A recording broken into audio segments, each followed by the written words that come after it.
This is the story of the one. As head of maintenance at a concert hall, he knows the show must always go on. That's why he works behind the scenes, ensuring every light is working, the HVAC is humming, and his facility shines. With Grainger's supplies and solutions for every challenge he faces, plus 24/7 customer support, his venue never misses a beat. Call quickgrainger.com or just stop by. Grainger, for the ones who get it done.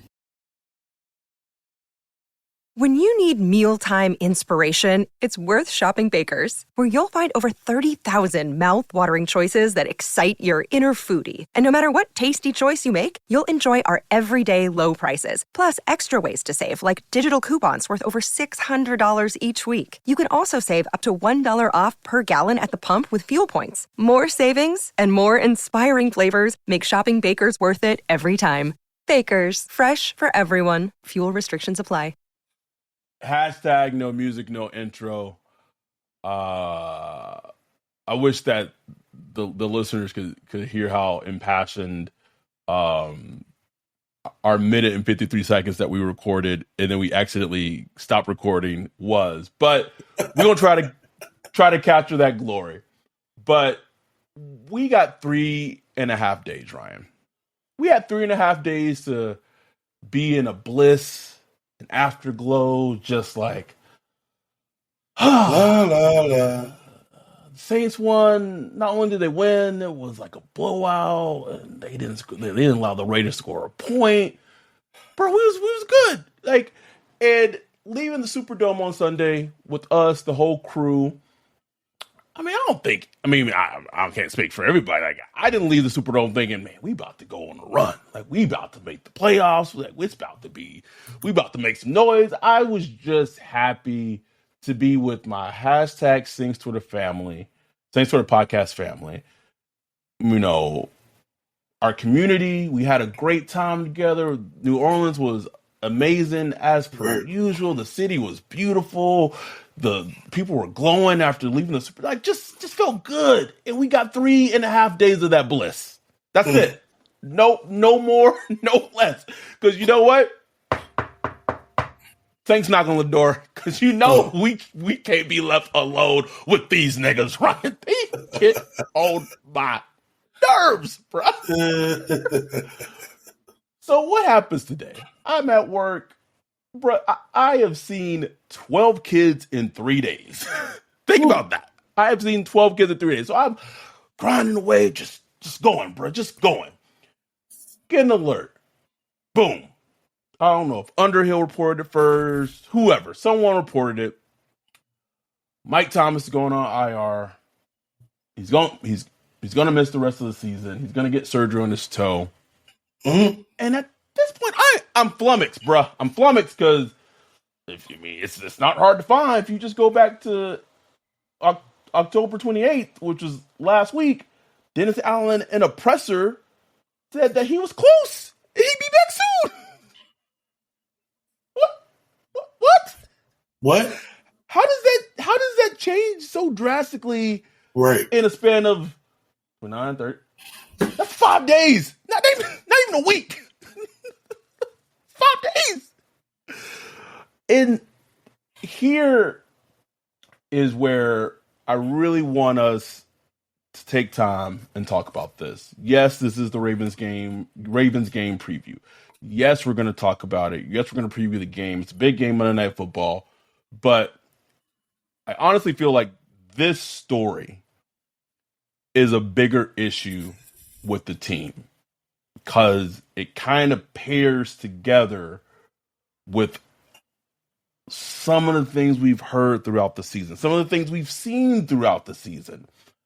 And to me, it's big in the sense of there's a lot of people when this news came out, they're going to get on Mike Thomas, right? They're going to drag his name through the mud. Perfect example is fucking Phil Yates. Phil Yates, ESPN, he put a tweet out, since Michael Thomas signed his contract, he's missed like 40 games. But you're not putting the fucking context of why he's missing games, right? Right, so exactly. Our one thing that we've always been adamant about in this podcast is that we gonna keep shit real, we gonna keep shit honest, and you gonna get the full fucking picture that you're not gonna hear from any other Saints podcast, any other like I don't care who your team is. We gonna keep shit real. So I was annoyed that his name was getting dragged through the mud, and I really need someone in the Saints media to fucking ask these motherfuckers what's going on, because this shit don't make no sense, man. Like, right. I've been talking about it, and it's making me upset, not as like a fan, but just on a human level. Like, right. You are a $1 billion fucking corporation. You're telling me that in a span of I would have to look up when the Devin Bro injury snack food happened, but so that had to be what? That had to be 2016, maybe 15, 15, 16, yeah. Because AK wasn't on the team at that point. So not even in a span of a decade, you've had two different medical staffs from the same hospital, and yet this shit is still happening. Like, I asked my girl, I was like, do we got David Chow, former Chargers doctor, on the fucking staff, bro? His medical license got revoked. Like, how is this happening? So now so what I want to do on this podcast, to start this podcast off, is I want to go through a timeline, right? Let's go back to 2015, 2016 training camp, whichever one it was. Don't know if it was off the top of my head. So let's go with the previous medical staff from Osnar, who was the previous medical staff, right? Yeah. Delvin Bro, friend of the show, guest of the show, been on the show, came on. Now, I mean, he just didn't tell this to us. He told this to multiple people that he talked to. He was just very passionate about it, as he should be. Right. But during that training camp, his thigh didn't feel off. He was like, oh man, like, it doesn't feel right. Goes and gets checked out by the Saints medical staff. They basically was like, oh yeah, it's a little thigh bruise, little bum bruise. Like, you okay? Like, nothing serious. And he's like, all right, cool. Like, that's what the doctors told me. Like, I'm gonna take their word for it, right? Yeah. Goes out, keeps practicing, doing training camp, blah blah. His body's telling him, man, like this is I'm off, man. Like, and as I've gotten older as an adult, I have become more in tune with my body. Like, I could, soon as I feel like I'm getting like the hint of sick, I can feel it, right? Oh yeah, no question. So and I'm sure as a professional athlete, you're even more in tune with your body than just us, like, because that's your livelihood, right? So still feels off, goes back, gets assessed by the Saints medical staff, same shit, bone bruise, thigh bruise, you're good to go. Well, at this point, Devin Bro didn't really want to practice because he was in pain. Right. As James would say, pain everywhere. To the point where he's not practicing, and Sean Payton is essentially in the media calling this man a pussy. Right? Yeah. Like, can I say that? I just said it. He's questioning his toughness and his manhood because, again, and I don't want to absolve Sean of this completely, but he's kind of only going by the information that he was given by the doctors. He was told that he only had a bone bruise, but he didn't want to practice. The point it boiled over that I don't know if you remember this, but like his name, Devin Bro's name, was in trade talks. Yeah, I remember. Because Sean Payton was just so pissed because he wouldn't practice because he thought the injury wasn't that serious. Come to fucking find out, when Devin Bro goes outside of the Saints organization, gets a second opinion. He said on our podcast, the doctor looked at the x-ray and immediately was like, man, you got a broken fibula. Right. Shit is fractured. What? Shit is like in pieces, like, you know what I'm saying? What? And so this comes out, whole big thing. They are like, oh, this big thing. And this, at this point, what are we talking about? We're talking about medical neglect. We're talking about medical malpractice, right? Right. Comes out, Saints basically get rid of the doctors that they had at the time, bring in new doctors from the same medical facility in Louisiana, but they changed the doctors out, right? Yeah. I remember we thought we were okay. Let's around the same time all this shit happened, we traded for a long snapper from the Eagles. Yeah. Come find out, this man had a fucking hole in his heart. and if he would have did some long snapping, or maybe he could have died on the field. So I remember your tweet because he got the physical. He didn't pass it, so the trade got rescinded. And you tweeted, "Got some new doctors, bitch. Not on our watch." You remember that? I remember, bro. So we think, well, shit. Well, we got new doctors in place. Like shit, we gonna be all right. Let's fast forward to 2020. Week 1 against Tampa Bay. Mike Thomas shouldn't have been in the game. Different conversation for a different day. Angle gets rolled up. We all know the story. He gets looked at by the Saints doctors and essentially is told that, yeah, like you have an ankle sprain, but it's not that bad. Give it a little rest, but you can come back later in the season and play. And I think a very underrated storyline about that whole scenario and situation, and we were guilty of it because at the time we were only going off the information we knew. Right. Was the external and internal pressure that the team put on Mike Thomas to come back earlier from that injury because it was Drew Brees' last season. This last ride, let's go win one for Drew. Like let's do it. Blah blah. So, as we talked about on this podcast, Mike Thomas is a fucking psychopath, man. Like, he loves football. It's his passion. So, he came back because what? The doctor said wasn't that bad. Like, you come back after a rest, comes back, plays. Guess what fucking happens? Makes the injury fucking worse. So then, the whole thing about he needed surgery, he didn't need surgery. And so, this whole thing where we were kind of bashing Michael Thomas that he wasn't taking he wasn't taking their phone calls and he needed to get the surgery done, but he delayed it. In context, it's all that. I mean, it makes perfect sense because he was being told that he needed surgeries from the Saints doctors when these were the same. Keep in mind, this is a different doctors in the whole Devin Bro situation. Right. Why would I trust you tell me that I needed surgery when y'all told me that my injury wasn't that bad to begin with? So then you start having mistrust within player and medical staff, which is a horrible situation to be in when you're a professional team. So whole thing happens. We all know the story. He wasn't taking the Saints phone calls, blah, blah, blah. He misses the 2021 season. He gets one ankle surgery, didn't heal the way it was supposed to, had to get a second ankle surgery. Boom. Puts in the work, rehab, was out there week 1, went off second half week 1, looked like the old Michael Thomas. We was all hyped. He was foaming at the mouth. We was like, oh shit, he's back. League's in trouble. Yeah. Panthers game, gets injured again. And this is now we kind of bringing it back to the present day. He gets injured against the Panthers. I didn't see the game because I was flying to Europe. But from all accounts, it sounded like it looked like a pretty nasty injury or not a good injury, right? So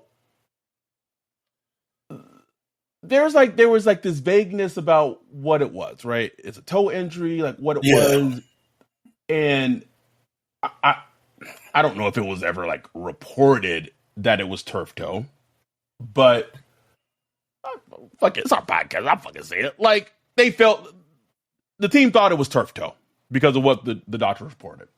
Yeah. Here's where things gets a little crazy. So you think it's turf toe, cool.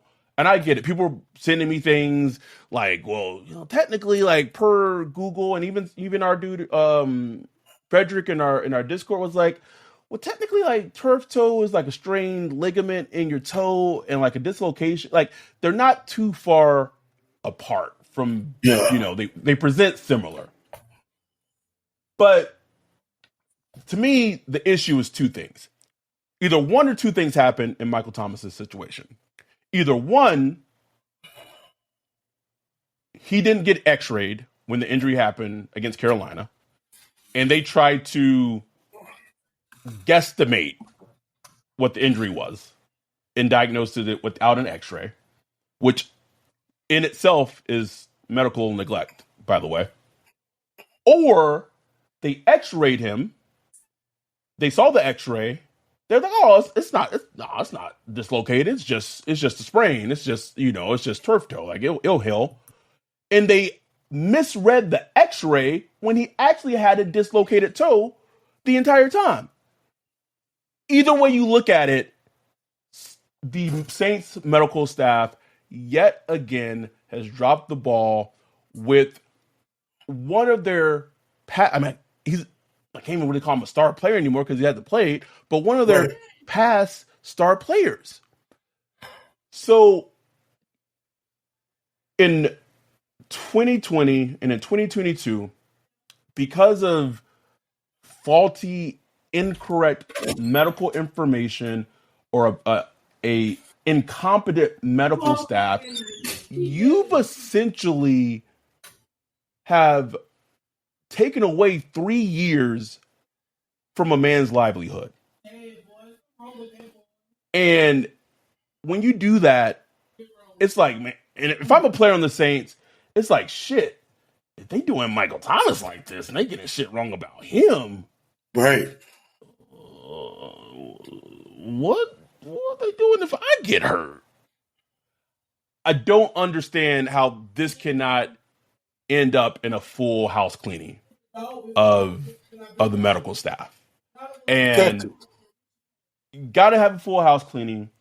And I know I'm rambling. I'm going to shut up so you can talk and get your input.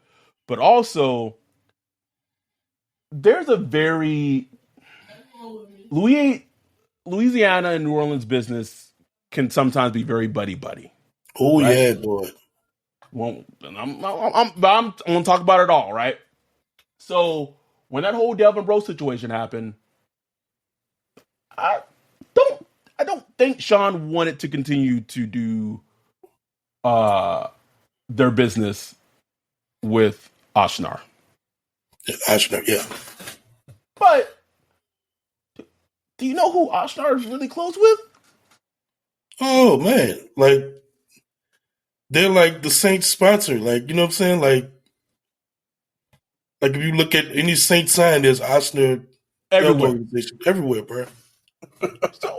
So at that point, it kind of becomes a conflict of interest. And I'm not saying this is what happened, but I'm also not.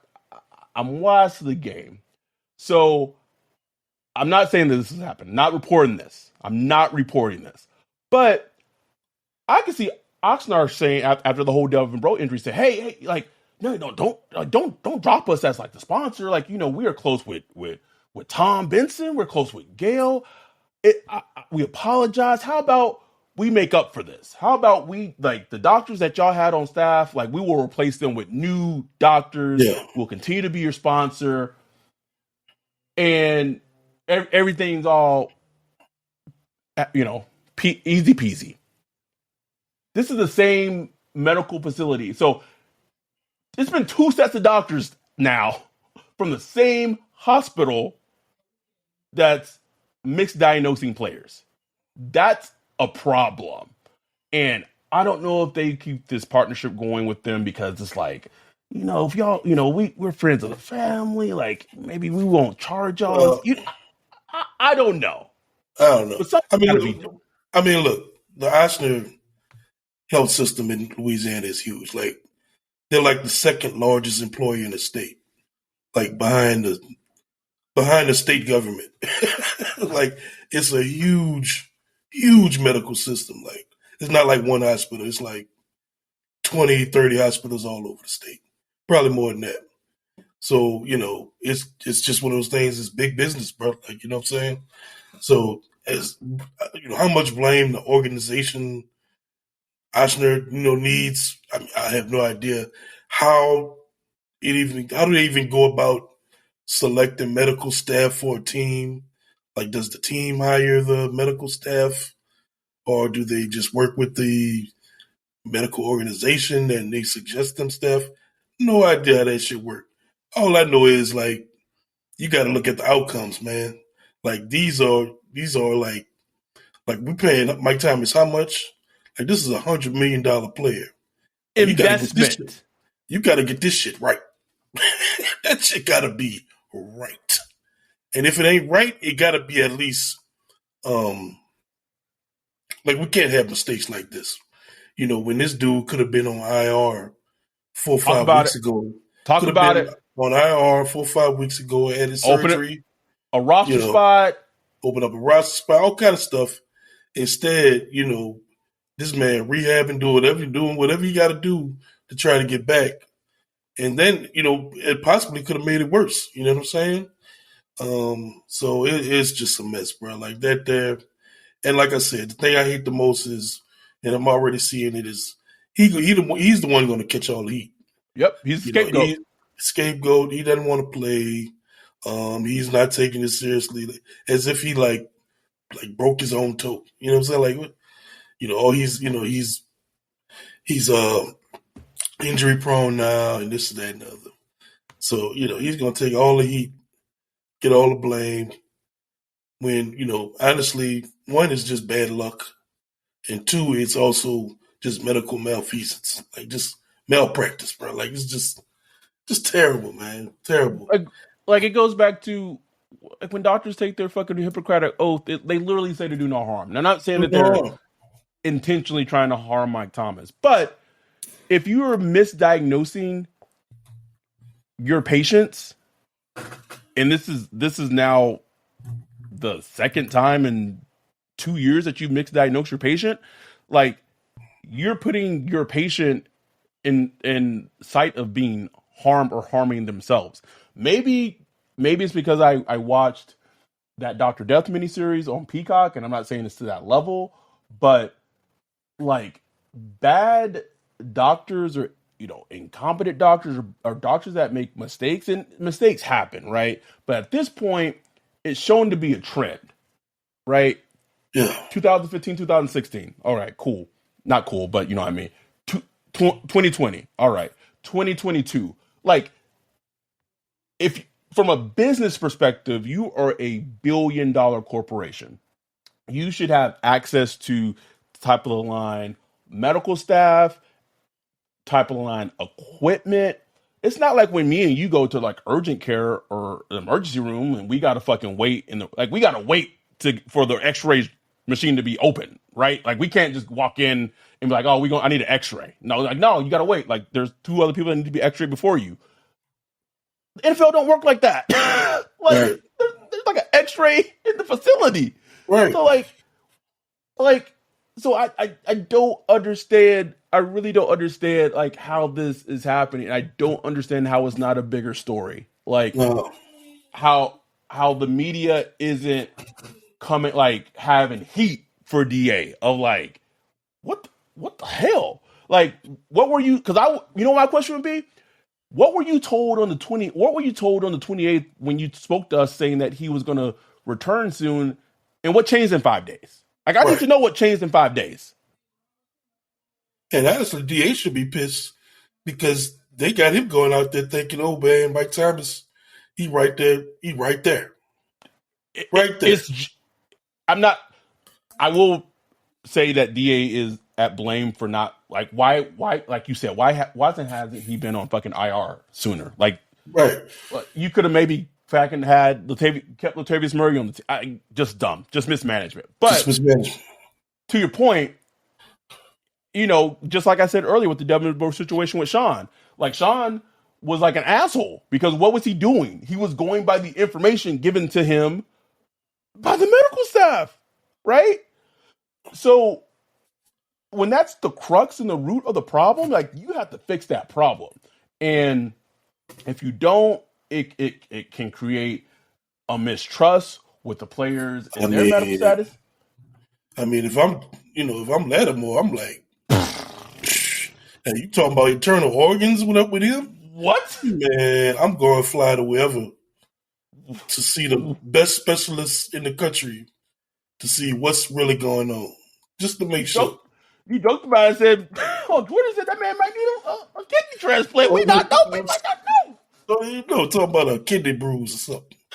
Like, I ain't never even heard of that. Like, you bruise a kidney. man, man might be sitting there dying, bro. Like, just wasting away, bro. It's just I don't want to harp on it too much, but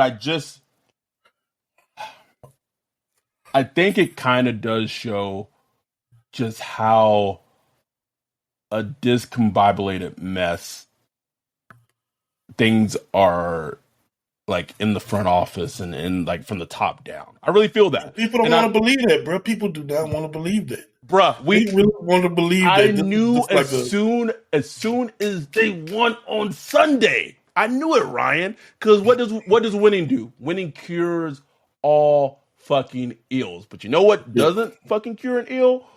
When the doctors misdiagnose that shit. Like, you can't cure that.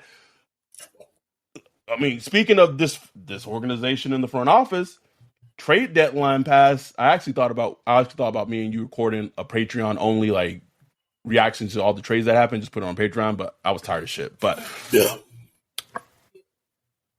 can we talk about? I'm not gonna say too much, but Adam Schefter a week ago, was it last week? I think it was last week. Casually brought up Marcus Davenport's name in trade talks, right, on Pat McAfee show. There were legit offers for Marcus Davenport, right? I kind of reading the tea leaves, kind of here talking to our buddy Greg. Yeah, maybe like the Rams. Like it was out there, right? It was out there. Yeah. Maybe they get a day 2 pick. Whereas that's a second, maybe doubtful, but maybe a third. Oh, shit. Okay. A third for Davenport at this point? When you already don't got draft capital? You got to think about that. Like, yeah, no question. Especially because if they're not going to sign him and he's just going to walk. And more than likely, they're not going to get a comp pick because knowing them, they're going to sign someone in free agency. We'll see if it works out, and it's going to negate them getting a comp pick. So you don't have a first this year. You don't have a second next year. Like you're like, man, we could get maybe a third for Davenport, maybe like a third and like next year's fourth, something, right? Like I knew as soon as they won on Sunday, I was like, they not trading. They not trading nobody. Nope. You know why they trade nobody? Because and I'm not trying to take away anything from the game. I was there. It was great. It was beautiful. I would relive it time and time again. But that game, I like just mystified them. Like shit, we 3-5. We just have had a string of bad luck with injuries. Like we can contend. Like. I feel like Jamie Foxx when he was talking about fucking LL Cool J on Any Given Sunday. Nigga think this is real. Like act. I feel like the Saints done they probably see themselves as the playoff team, Ryan. I don't want to deflate the wheels on David's bus, and if you only get that inside joke, or it's not inside joke, but you only get that if you're in the Discord. But David hashtag Ty Hartley, he's driving this bus. It's the bus of optimism, right? Like we can make a push. We can get some wins together. We're gonna get in the playoffs. Like it's not that bad. Like we on our way. Just gotta keep going, right? And people jump on the bus, man. And after the game on Sunday, that bus was getting full in our Discord. People were just like, yeah. Like, I'm on the bus. Here's my bus pass. Boom, boom, swipe bus. Man, I left on Sunday and was like, that was great. Don't take it for what it is. But don't trust these niggas at all. At all, bro. Not one iota. And so, going back to the whole team being dysfunctional and front office being dysfunctional, I don't understand that if you potentially had an offer where you could get a day 2 draft pick for a player that hasn't been playing well this season. Let's keep it real. Has not been playing well this season. Has had a few splash plays, but I could probably count them on one hand how many splash plays he's had. Hasn't been playing well this season. Came into the season out of shape because he didn't work out. Was playing, and probably still to a degree is playing himself into shape. He's gonna probably want a pretty decent contract when the season ends. Like, you telling me that you really said, no, like we're good. We want to hold on to our player because we can contend. That to me is absolutely disillusional. Just it makes no sense. But we knew that was going to happen. We knew that was going to happen. Bro. We did. So it's just one of those things where, I mean, they are purely, hyper focused on this season, bro. Looking at the way the NFC is, especially the NFC South, they feel like they're right in the mix. Like, they're not even worried about how it started. They're looking at it like, look, we're a bad luck team. We've been banged up. Things didn't start how we wanted. But look, we're right here in the mix. Let's go. Let's go, baby. We right here. Like, that's how they're looking at it. Whereas, us, we kind of looking at it like a big picture. Like, man, there's some fundamental issues, underlying with this team that got to be fixed. And it don't matter what happened really this season, right? You know what I'm saying? Like, these are some issues that really need to be fixed for the long term. They're not looking at it like that. Like, they're not looking at it like that at all. This is the story of the one. As head of maintenance at a concert hall, he knows the show must always go on. That's why he works behind the scenes, ensuring every light is working, the HVAC is humming, and his facility shines. With Grainger's supplies and solutions for every challenge he faces, plus 24/7 customer support, his venue never misses a beat. Call quickgrainger.com or just stop by. Grainger, for the ones who get it done. When you need mealtime inspiration, it's worth shopping Baker's, where you'll find over 30,000 mouth-watering choices that excite your inner foodie. And no matter what tasty choice you make, you'll enjoy our everyday low prices, plus extra ways to save, like digital coupons worth over $600 each week. You can also save up to $1 off per gallon at the pump with fuel points. More savings and more inspiring flavors make shopping Baker's worth it every time. Baker's, fresh for everyone. Fuel restrictions apply. So I mean, we shall see, bro. Can this team make the playoffs in the NFC South? Yes, I believe they can. Can they and will they are two completely different questions. They got speaking of which, we went on kind of a side tangent, kind of get into the Monday Night Football game. They're playing the Ravens in the Superdome. Not going to have Rashad Bateman. Probably more than likely might not have Mark Andrews. We'll see. I don't know, man. I legit think he might not play. Yeah, I don't think so either. But yeah, to your point, we'll see, because we know how injured players get before they play the Saints. This is a game, and I get it. We can talk about the Ravens defense and how they fucking formed their defense like Voltron before playing the Saints. Like, oh, let's trade for Roquan Smith. Oh, our draft pick that we drafted in the fucking second round because he fucking tore his ACL or Achilles or whatever, training for the pro day. Oh, he's activated now. He like sit down. Like, stop. Why can't Saints have things like that work out for them? Like, why can't Saints have things like that?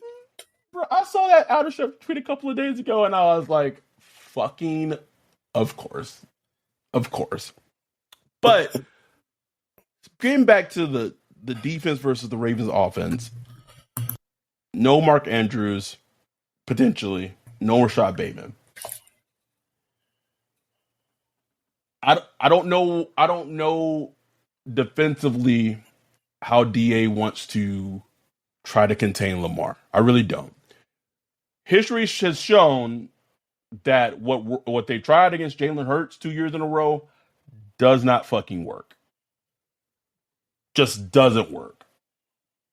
And it's been like a discussion in the Discord, like, how would you stop? How would you stop Lamar?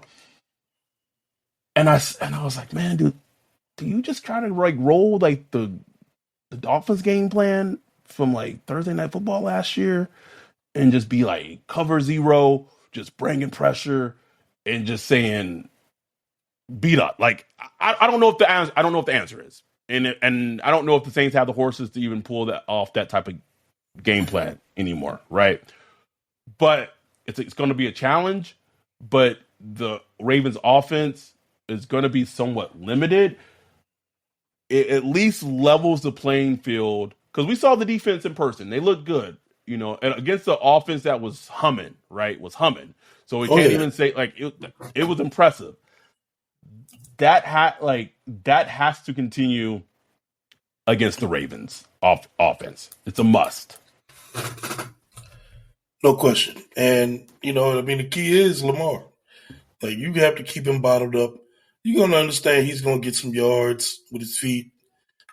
He's going to make some people look stupid.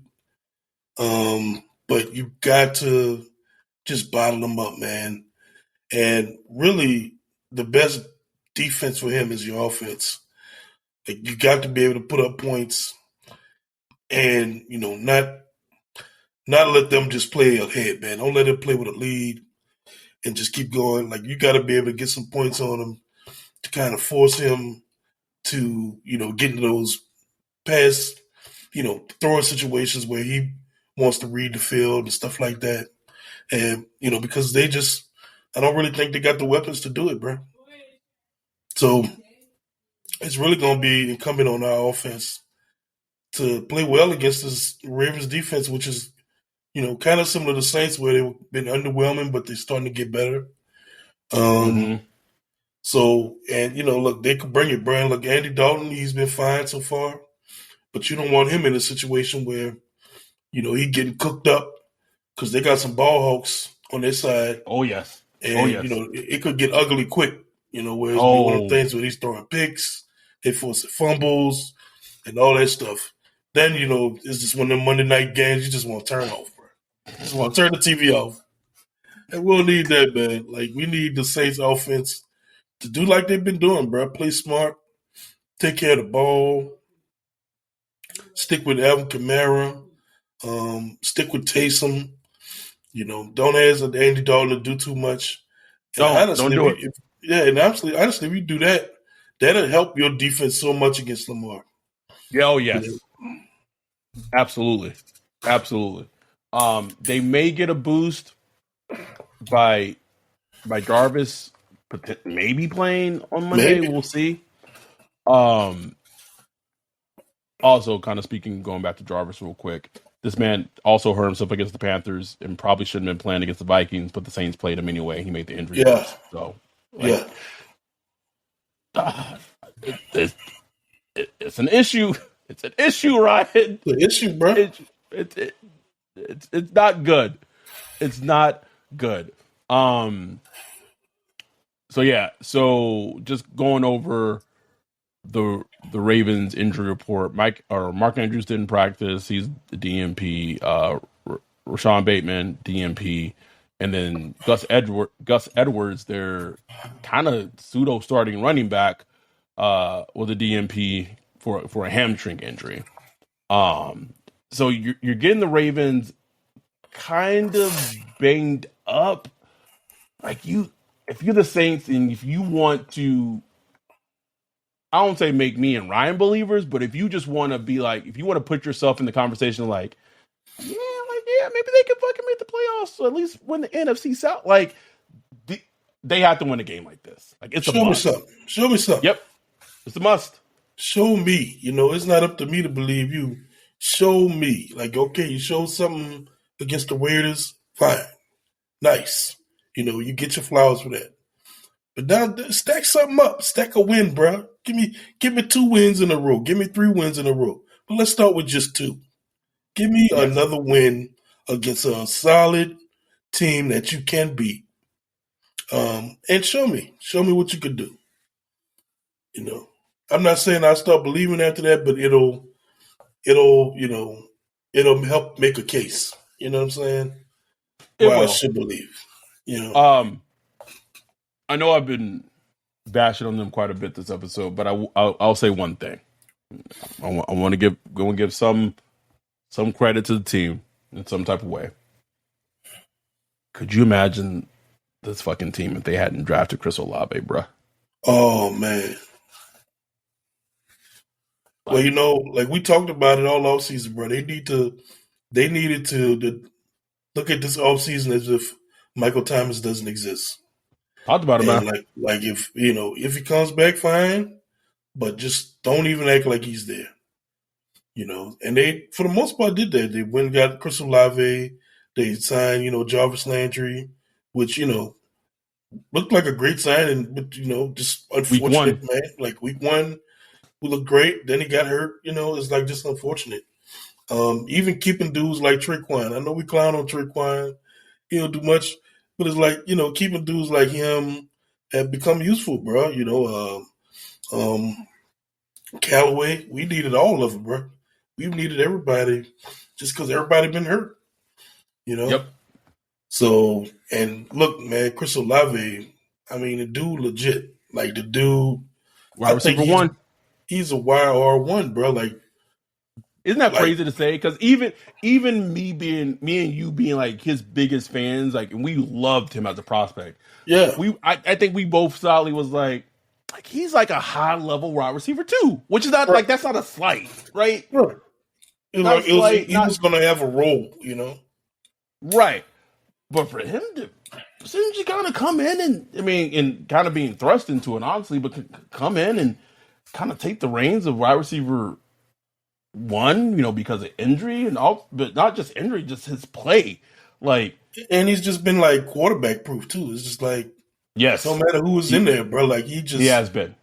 He's just been like where he needs to be, whether it's short, intermediate, or long, And it's so funny too because there are times in that Ravens game, sorry, not the Ravens, the Raiders game. I don't know if it's just I've just watched so much football, but being at the game and sitting where we were sitting, it kind of speaking of like not the all 22, but it kind of gives you like the all 22 vert, and so there were snaps where I could tell that he was single covered, 1-on-1 man coverage, and the safety wasn't cheating over to that side to help. And I pointed out to Joey, and I was like, "Hey, Olave he's single covered." And I said, and I think it was like it was a third down play, and I was like, I think they should go to Olave right now. He's single covered, like right before the snap. Boom, snaps the ball. He puts a route on the corner so bad that the corner like held him, and it was defensive pass interference. Like he is so good, and it was just crazy because he's just a rookie, so he's only going to get better. Right. Just they hit it out the park with him as a draft pick. We haven't heard anything from Trevor Penning yet. Don't know when we'll see him. But I think this, getting back to the Ravens game, like this, and you were kind of speaking about the offense. The offensive line has played much better these last couple of weeks. Oh yeah, but this game, right? And they played well against the Raiders too, man. Like Ramczyk kind of like completely blanketing Max Crosby was like that's like oh shit, like that's the old Ram. That's Ramczyk, bro. But they got their work cut out for them in terms of the amount of pass rushers that the Ravens can throw at them, but also just it's just the Ravens, bro. It's like the exotic look. So like, where's the rusher going to be coming from? Who we got to pick up?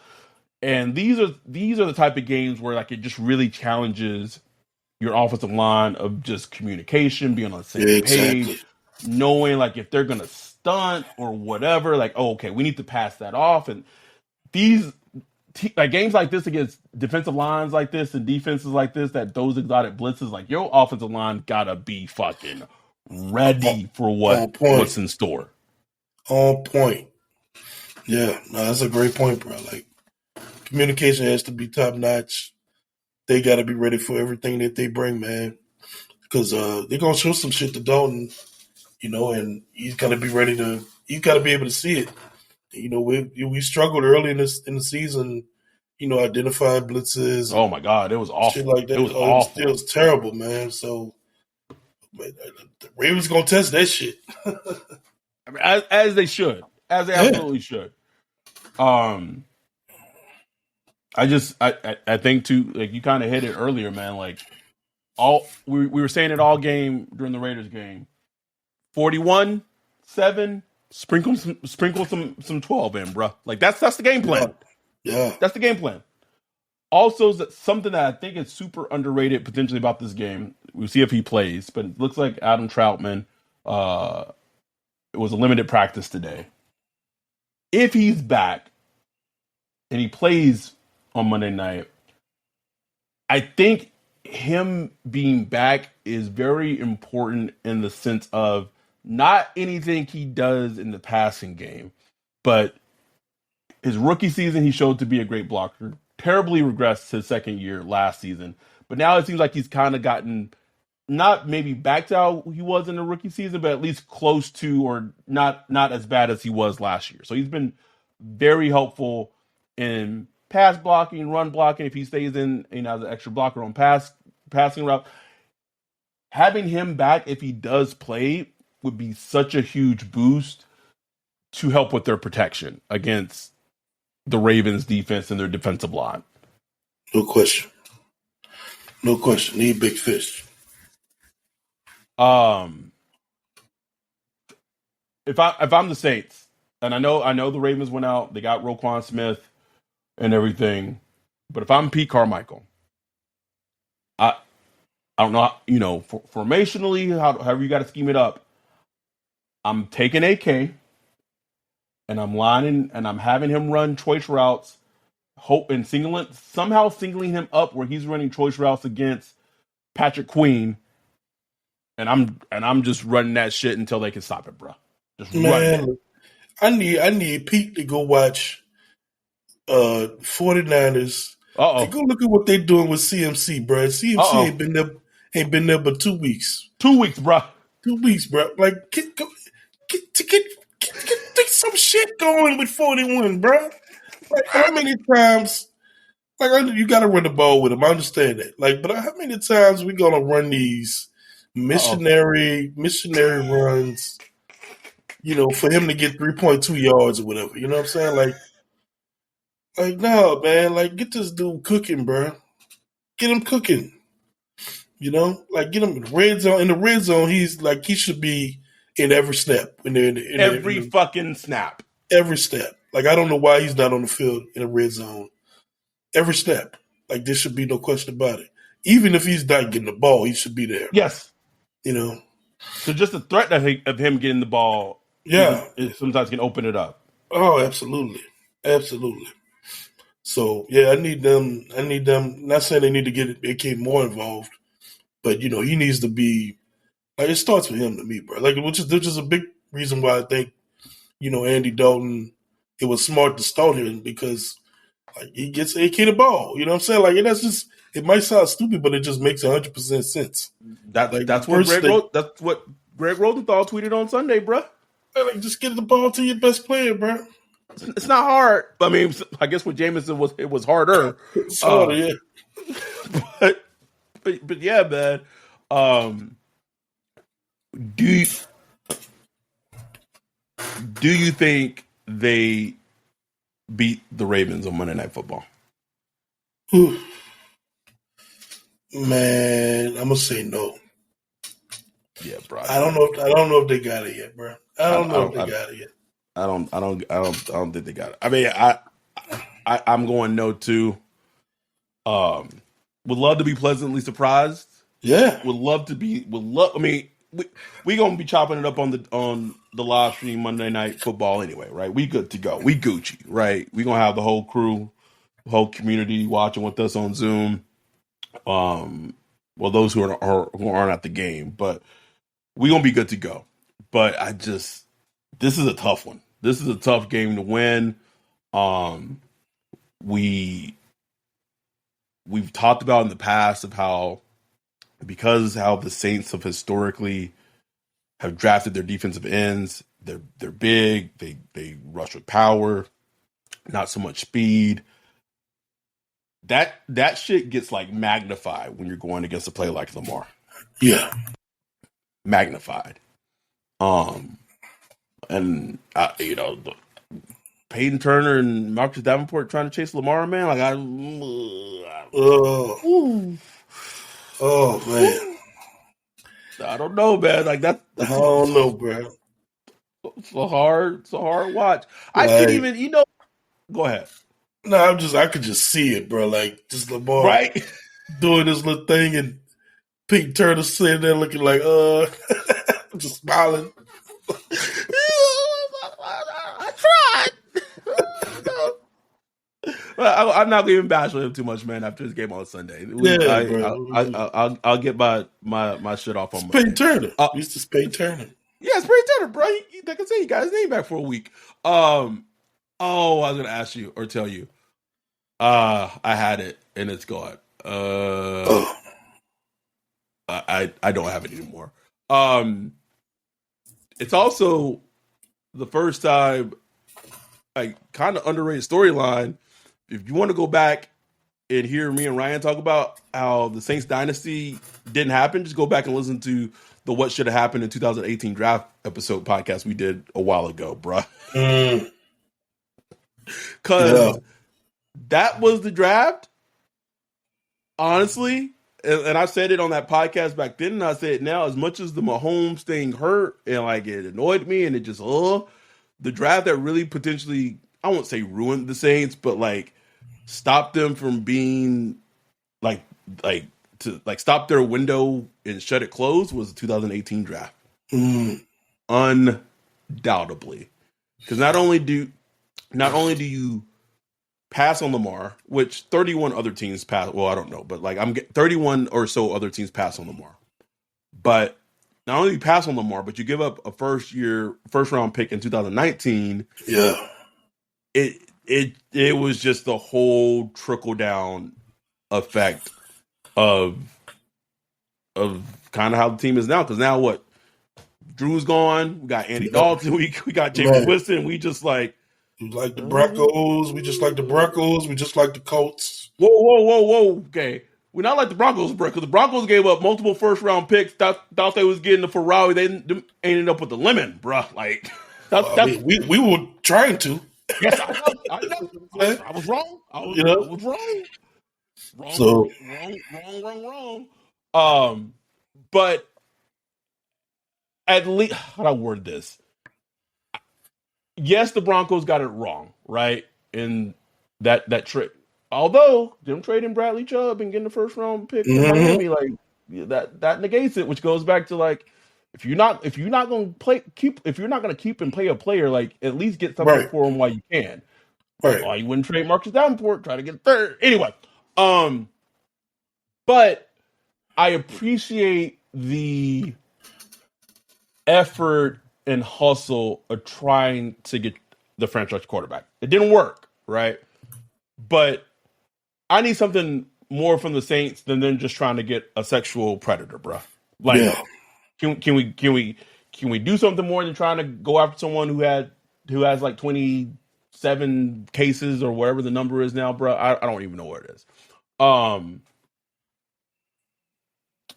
I couldn't even be excited. I wanted to leave the podcast with, bro. I wanted to leave the fucking podcast with the prince that was promised on the practice squad. Couldn't even leave the podcast with Brett Hundley, bro. Like, couldn't do it. Because the funniest shit ever is that multiple people thought it was like, Huntley from the Ravens. Like, he's not even a free agent. Like, what are we doing? No, he's not a free agent, and that dude not gonna be just sitting there. No, like, what are y'all talking about? No, but the real old heads, as they would fucking say, right? The real old heads who listened way back to the fucking Saints Saints Talk podcast days. Oh, my draft, my one of my draft crushes, draft bays was Brett Hundley. I thought he was the next coming. I just wanted them to draft him, bro. I just wanted it. Then they drafted Garrett fucking Grayson in the third round. And you know what? I was wrong to some degree on Brett Hundley. Like, yeah, he didn't become who I thought he was. But you know what? He ended up being a better fucking quarterback than Garrett Grayson, who's out the league. At least Brett Hundley can say he has stuck in the NFL, right? He's still in the league, baby. Still in the league, on the practice squad. Funny thing, he spent like all offseason or something, like half the offseason with the Ravens. So my guess is they're like, hey Brett, what offensively, like the formation? Yeah, man. No, I mean it's smart. People are like, well, maybe he's emulating Lamar Jackson for the scout team. Brett Hundley is no. If anything, they are pumping that man for all the information for formations and like all that, which is smart. But when I saw that, when you saw, I saw it in the Discord, and my heart just was just ooh, just felt good. They're like, oh, he's not the answer. No fucking shit. I know that, but when you have a draft bay, they had draft bay forever, bro. They had draft bay forever. Exactly. I will tell you right now, like you put Jake Locker back in the league, you put him with a good team, bro, and I still believe. Like just you don't let those draft bays go, man. Now you got a draft bay, you got Kevin White on the Saints, bro. It's the same thing. Yeah, the same thing, bro. Same thing, bro.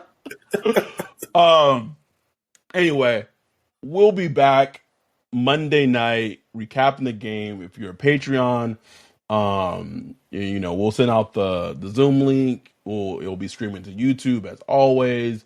And we'll see what happens on Monday Night Football. But I really do hope, in all sincerity, no bullshit, real talk, I do hope that there got to be some changes made.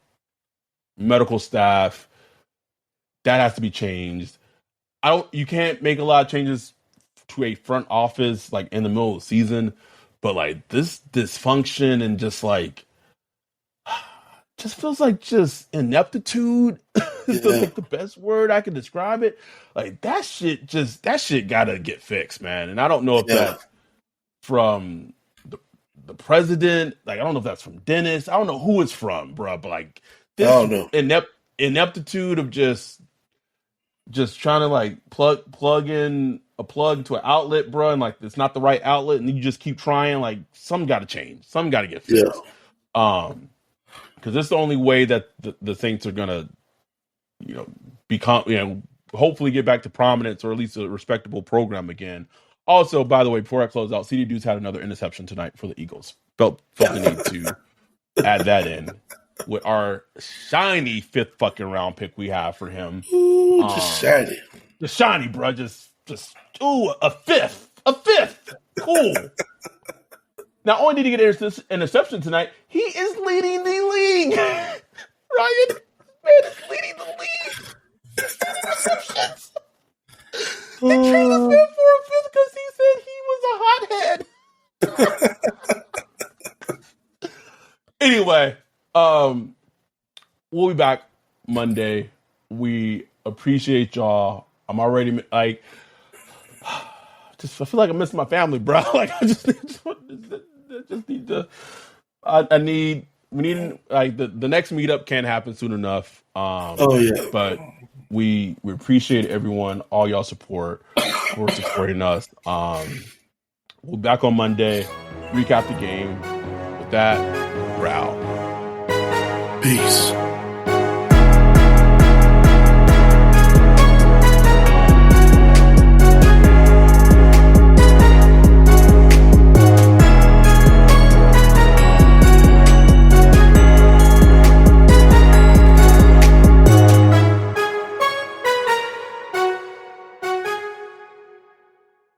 This is the story of the one. As head of maintenance at a concert hall, he knows the show must always go on. That's why he works behind the scenes, ensuring every light is working, the HVAC is humming, and his facility shines. With Granger's supplies and solutions for every challenge he faces, plus 24/7 customer support, his venue never misses a beat. Call quickgranger.com or just stop by.